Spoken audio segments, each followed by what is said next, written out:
കഴിഞ്ഞ ദിവസം വയനാട് എന്താ സംഭവിച്ചത് നിങ്ങൾ കണ്ടോ? എന്തായിരുന്നു?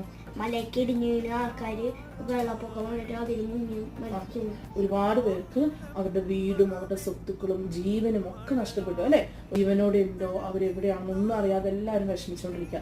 അപ്പൊ ഈ സമയത്ത് കഴിഞ്ഞ ദിവസങ്ങളിലൊക്കെ നമ്മൾ പഠിച്ച കുറെ വാല്യൂസ് ഒക്കെ നമുക്കിപ്പോൾ കാണാൻ പറ്റുന്നുണ്ട്. അമ്മ കൊച്ചിനോട് എമ്പതി പഠിപ്പിച്ചു തന്നു അല്ലെ.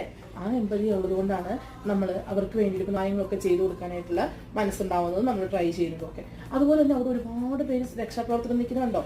അപ്പൊ എല്ലാവർക്കും ഓരോരോ വീട്ടിൽ സേഫ് ആയിട്ടിരുന്നാൽ പോലെ അവരങ്ങനെ ഇരിക്കുന്നില്ലല്ലോ അല്ലെ. അവിടെയുള്ള പോലീസ് ഉദ്യോഗസ്ഥന്മാരും മറ്റുള്ള എല്ലാ രക്ഷാപ്രവർത്തകരും അവർക്കൊക്കെ വേണം വിചാരിച്ച് സേഫ് ആയിട്ടിരിക്കാം. അവിടെ ഇനി അപകടങ്ങൾ നടക്കാൻ സാധ്യതയുള്ള സ്ഥലമാണ്.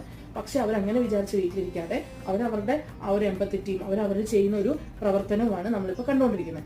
അതാണ് നമുക്കറിയാം നമ്മുടെ ചുറ്റുപാടും ഒരു അപകടം സംഭവിച്ചു കഴിഞ്ഞാൽ അവിടെ നമ്മളെ കൊണ്ട് ആവുന്ന അത്ര രീതിയിൽ നമ്മൾ എന്ത് ചെയ്യണം, സഹായങ്ങൾ ചെയ്യണം. ഇനി നമുക്ക് ചെന്ന് സഹായം ചെയ്യാൻ കഴിയുന്നില്ലെങ്കിലോ അവർക്ക് ആവശ്യമുള്ള കാര്യങ്ങൾ എത്തിച്ചു കൊടുക്കാൻ